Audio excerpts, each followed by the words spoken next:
This week on Africa I know Health Check. coronavirus is an airborne disease that started from China. It started in 2019 at China. Ni ugonjwa tu iliyejitokea bila kujua. We look into the possible sources of misinformation surrounding COVID-19. Du coup, nous avons vu qu'il s'est installé une sorte de désinformation où les And gens one man's pouvaient Nobel Prize to inventer et educate dire on the des means of choses curbing au the sujet virus de spread. cette pandémie.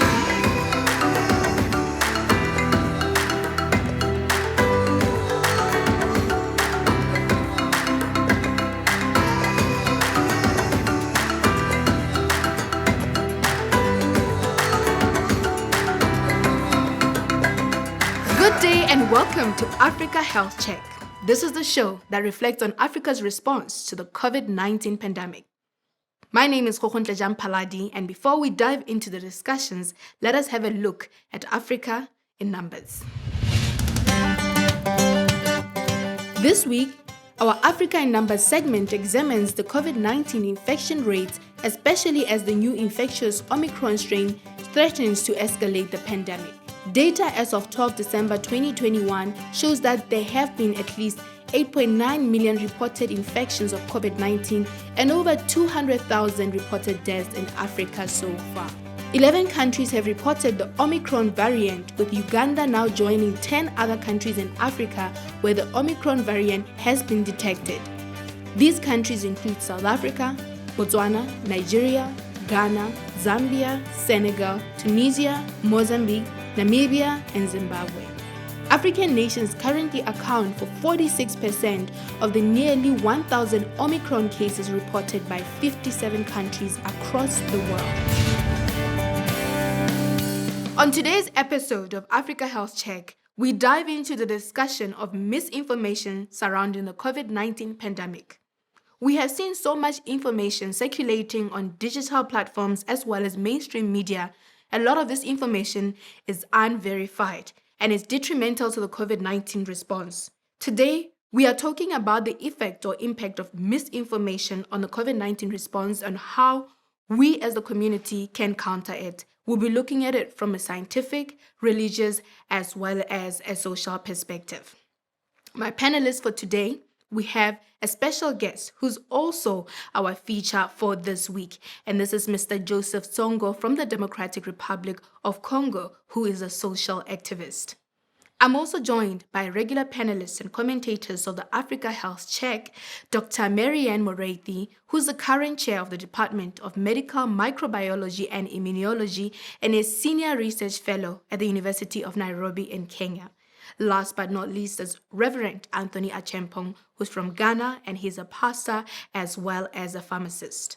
Before I get into the discussion with my panelists, I want us to have this feature look at Mr. Joseph Tsongo and the work that he does in the DRC. Enjoy.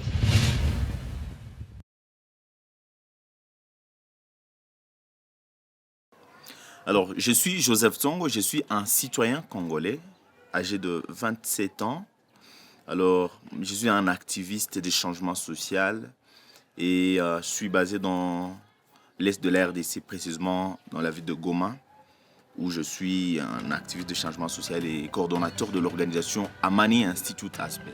Alors, Amani Institute, c'est déjà un mouvement socioculturel des jeunes volontaires œuvrant dans la promotion de la culture de la paix et le développement des communautés à la base ici dans la région. Dès le déclenchement de la pandémie du coronavirus, en tant que jeunes proactifs, nous nous sommes lancés le défi d'aider nos communautés parce qu'il y avait un problème de manque d'informations au niveau de la base, au niveau des communautés locales. Et du coup, nous avons vu qu'il s'est installé une sorte de désinformation où les gens pouvaient inventer et dire des choses au sujet de cette pandémie. Genre, c'est des Blancs qui l'ont amené, genre, c'est pour nous éliminer, c'est des histoires. Et nous nous sommes dit qu'ils doivent avoir la vraie information et la bonne information au bon moment pour qu'ils sachent faire face à cette pandémie. Au sein de l'organisation, les jeunes leaders, nous nous sommes dit qu'est-ce que nous allons faire. Il y a aussi des conflits qui n'ont pas cessé parce que la pandémie n'a pas cessé, les conflits violents, l'activisme accru de groupes armés. Alors, tout pour néroter. Nous nous sommes imaginés un truc qui va amener tout le monde, nous embarquer nous tous, les gens qui sont en conflit, les groupes armés, parce qu'eux-mêmes ne sont pas épargnés et la pandémie, elle peut toucher tout le monde à la fois. Alors, Tuponeote, ça veut dire, nous pouvons nous tous guérir, nous pouvons nous tous mettre nos efforts ensemble pour guérir.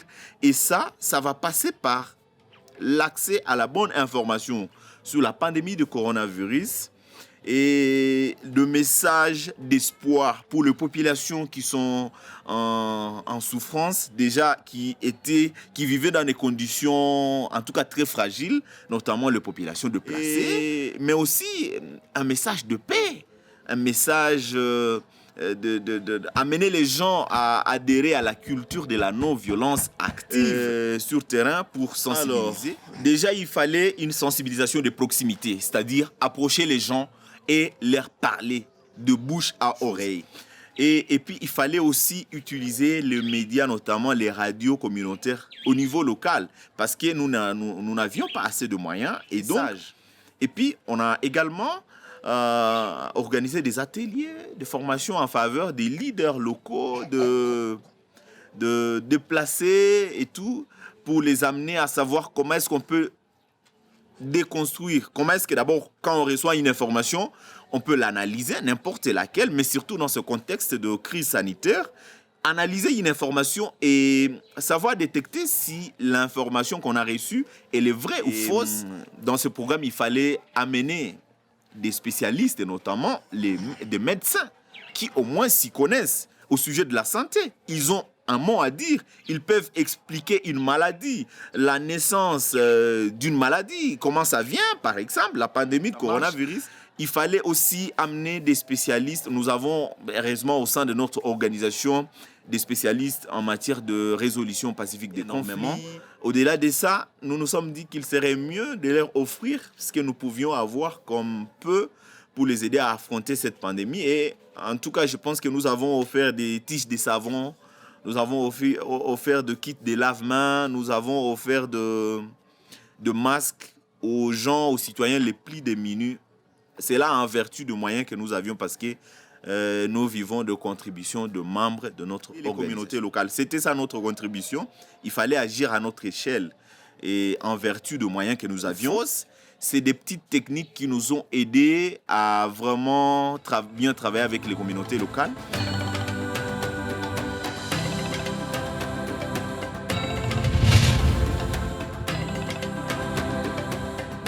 Such a truly inspiring story from Joseph Songo in the Democratic Republic of Congo about patriotism and taking your social responsibility. Today on Africa Health Check, we're really honored because we not only get to hear from Joseph's story through the feature, but we also have him as our special guest for today's interview. Joseph, hello and welcome. Hello, thank you. Take it from the top. So tell us what inspired you to come up with this Amani Institute or initiative from the onset.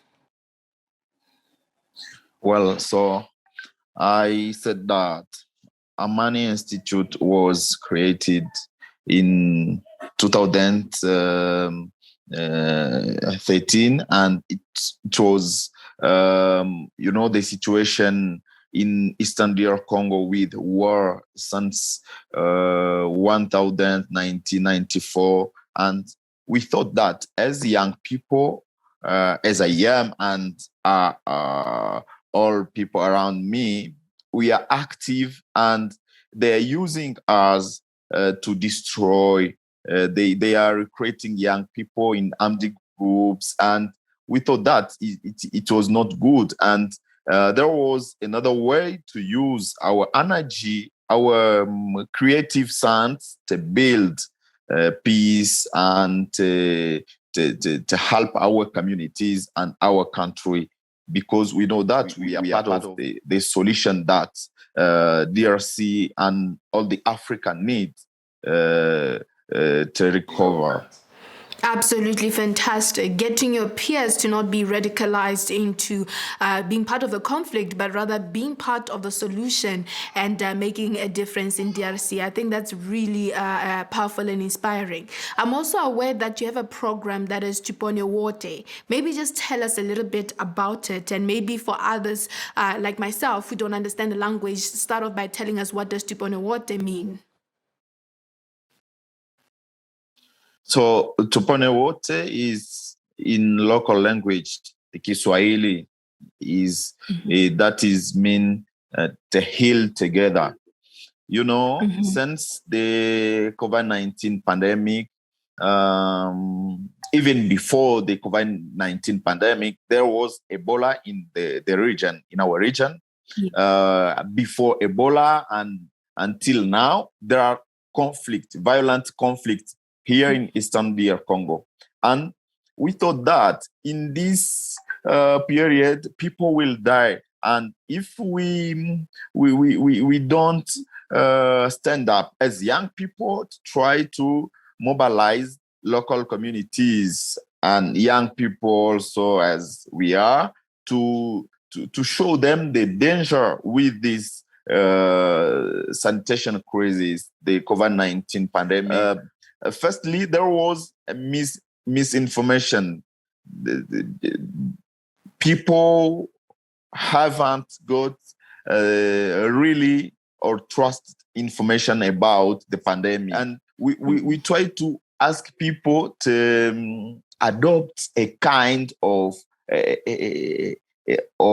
behavior, to change their behavior so that we can heal together.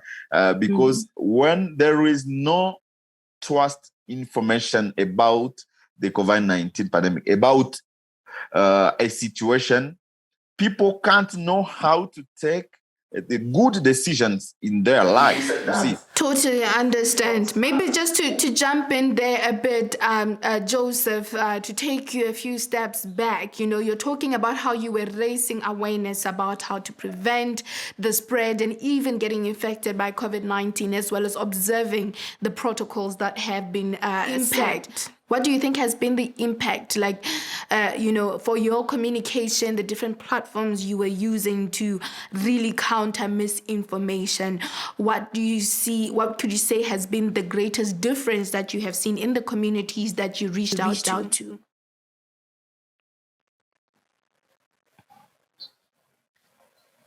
the impact or what we saw while leading this campaign is firstly, people was hostile. They didn't even want to hear someone speaking to them about the pandemic, the COVID-19 pandemic, you see.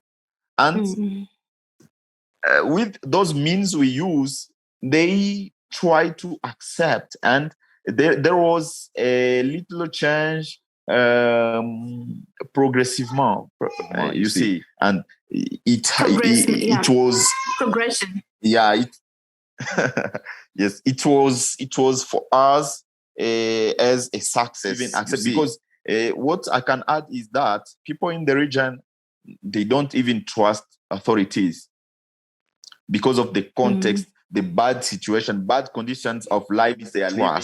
But as young people, with that, we know we master the local context because we live in these communities. We know how to go where they are, where people are, which words to use, with whom, and to which place. You see, we try to manage with our creative sense and the courage we have, because we don't have motorcycle or cars as international NGOs, and they trust us. That's true. So you built the community confidence, basically. It had confidence, the community had confidence in you and the work you were carrying out. I also understand that you have received some sort of recognition for the work that you have been doing with your Duponewote program. Maybe just briefly share some of the achievements that you have, or the recognition you have received as a result of this program.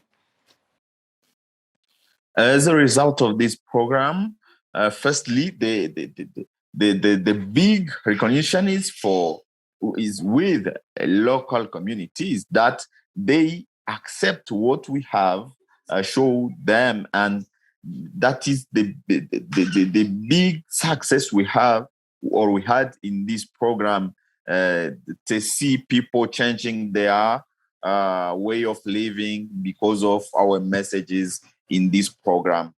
The recognition we received is from a program from the African Union, that they highlighted as among 15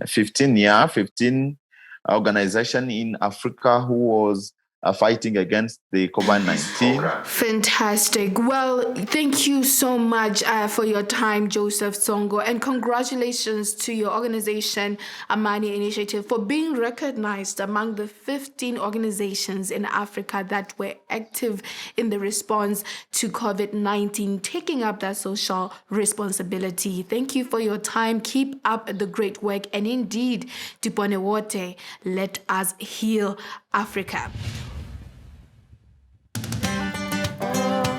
Covid-19 ni ugonjwa tu iliyejitokea bila kujua. Merci beaucoup par rapport au concept Covid. Covid d'abord, c'est une maladie qui frappe souvent les personnes fragilisées d'âge. Ça frappe vraiment des personnes fragilisées d'âge. Déjà dès le début de cette pandémie, j'étais un peu sceptique par rapport au coronavirus, et cela a fait que j'ai douté beaucoup plus de l'existence de cette maladie. Lorsque la maladie a commencé en Chine, plus tard elle s'est propagée partout, notamment en Europe. Moi je pensais que ça n'allait pas nous arriver ici chez nous en Afrique, plus particulièrement en RDC et à Goma. Voilà pourquoi j'ai douté lorsque nos autorités... Very interesting views from the word on the street. I think one thing we can definitely all agree on is that it's very, very difficult to control misinformation, or even how information is being disseminated. I'm going to now jump to my panelists, Reverend Achampong, as well as Dr. Marianne. And I'm going to start with Dr. Marianne. I suppose as a healthcare professional, one of your biggest bones of contention is misinformation around COVID-19 pandemic. Maybe share your reflections around this. Yes, thank you very much. So in terms of misinformation, and also I need to bring in another word, disinformation, for scientists, this type of information, which is basically false information, can actually cost lives. And I remember in the early points of the pandemic where we were still debating, is it a virus? And if not, what is it? There was this debate that it could be something to do with 5G, something that is controlling population. And there was a lot of misinformation as well about what coronaviruses are. So we've dealt with all those type of misinformation. I remember also when it came to treatment, either it was misinformation that you could steam yourself out of the COVID illnesses, or other misinformation, you could use bleach. There's also use of hydrochloroquine, and recently you could use ivermectin, which we use to treat worms, and also use it in our domestic animals. So all those things used to make us scream, but again, it created a perfect opportunity for us scientists to be able now to clearly state and use in very simple languages what coronaviruses are, the type of infections they cause, how to prevent infections, and also importantly, how to treat and protect those people around you. So we use that opportunity to now inform clearly and make sure we use different platforms to be able to pass our messages across. And I believe this is one of the platforms of how to even prevent and how to use vaccines and how vaccines are saving lives. Absolutely great. Maybe just a quick follow-up question, Dr. Marian, because, when you're talking about how we've seen stories of 5G and ivermectin trending, I think one of the biggest challenges is that some people bring this information as a testimonial, of something that they experienced. And it's very difficult for you to debate with somebody on something that they say they have experienced. So as a scientist and a healthcare professional, is it still misinformation when somebody is sharing firsthand testimonial, their experience?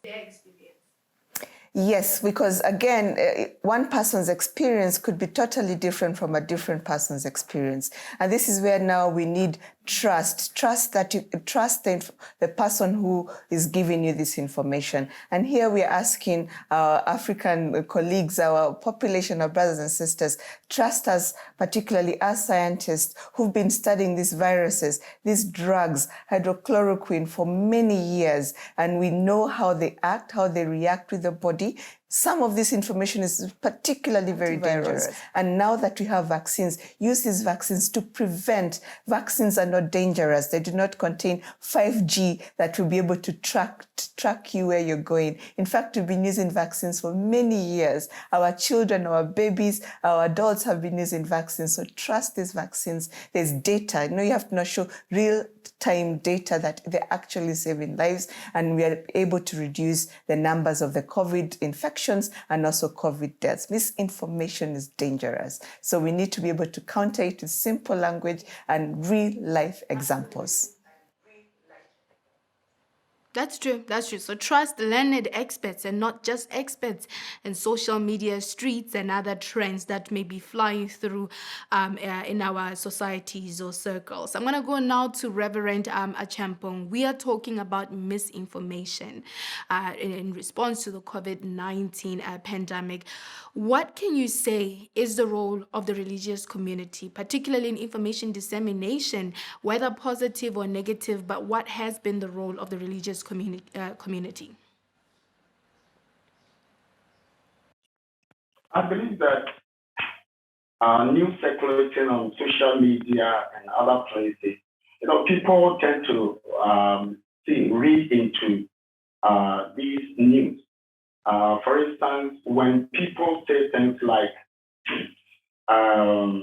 even the health community, the medical community, there were some news that says that there are real medications that can cure COVID-19, like hydroxychloroquine, ivermectin, and other compounds. Now that becomes a problem for the ordinary people, the illiterate people, because here are elite trained doctors, especially in the United States, who have come together to put out this information. Now, the ordinary person on the street doesn't know which is true, which one is true, whether Christian or non-Christian. So it becomes hard for the common person on the street to check. That might account for some of the vaccine hesitancy, with nations and with people. So I do believe that, like Dr. Marianne is saying, there must be a lot of education and emphasis. Maybe the right information needs to come out there, because the same medical people, one group is saying this and the other group is saying that. There is confusion in the market. Imagine. Absolutely true. There's so much confusion. And talking about the confusion, and I think either of you can take this question, why is it so easy for misinformation, unverified sources, and any piece of information to go viral, to trend, or even reach masses more than the accurate and verified information? Well, I'll take it up. It's partly because there is no body, There is no particular group of people that have the ultimate final word on what is true and what is not true. There is no censorship on the social media whose word carries the day. Absolutely. And I think maybe just to be fair, I think this pandemic also came as a shock to many, many people, agenda. But I want us to use this moment now to get the facts from Dr. Marianne. So, yes, so again, and I really appreciate what we are discussing at the moment. Yes, there is that mistrust, and there was a vacuum that was left. That who do we believe? What do we believe, and what is right? And this is when I believe that now we have mechanisms, we have platforms, we have even social media influencers who we can now leverage on to pass the correct message. And as long as we keep this message simple, first of all, what is the coronavirus? How is it spread? And with that way, how do we prevent it? Washing our hands, wearing masks, social distancing. We should not forget the simple, clear messages, and then support them with clear imaging, support them with clear data that actually they're preventing the spread of the virus. And then how do we treat this virus correctly and effectively? Again, using simple language, having medics in these discussions, in the newspapers, on radio platforms, on social media, discussing how they are treating and their successes and how they're using these successes to be able, again, to prevent these infections within their platforms. And then making sure that we are also taking a responsibility to these people who are spreading misinformation. Absolutely great. Thank you very much for that, Dr. Marianne. And maybe just briefly, in just 30 seconds, from your experience, what has been the biggest misconception about COVID-19? The biggest misconception, first of all, was, is it a virus or is it a way to control our population? Two, the other misinformation was the vaccines are fake. Again, there's something in these vaccines that maybe they're going to, again, prevent us, make us infertile or make us control our population as well. And that really used to infuriate me. But I've learned now how to, again, keep the message simple, show them, again, this is what we've been studying. These are virus, these are viral infection, these are vaccines. You've been having vaccines for many years. They have been successful, and there's nothing wrong with the COVID vaccine. When I got my shot, made sure that I used my own social media platforms to educate people. I tracked how many days I had any reactions. I had none, and I had a very good engagement with everyone on that platform. So again, keeping our messages simple, making sure that we are communicating, constantly communicating, and using the right platforms to do that. Thank you very much, Dr. Marianne, Reverend Anthony, as well as Joseph Tsongo, for your time today and contributing to this discussion. I believe somebody has been empowered through your words and your sentiments. There's a saying that media is a very powerful tool simply because it covers the masses, or it reaches the masses. And I just want to implore everyone who's listening to this that please be careful what you put on the media, the information that you share or repost. Sometimes it's an issue of life and death for somebody who be consuming that information that you have shared. Sometimes it's better to say nothing at all if you are unsure about what you want to share or communicate. So let us be very sensitive and cautious, and also cognizant of the fact that sharing wrong information is actually a criminal offense in certain countries. So I wouldn't want you to end up on the wrong side of the law in your country. That's it for today's show. Catch us next week, same time, same place. This is Africa Health Check. Make sure you follow us on social media to stay connected. Until then, remember that the future is Africa, the future is today.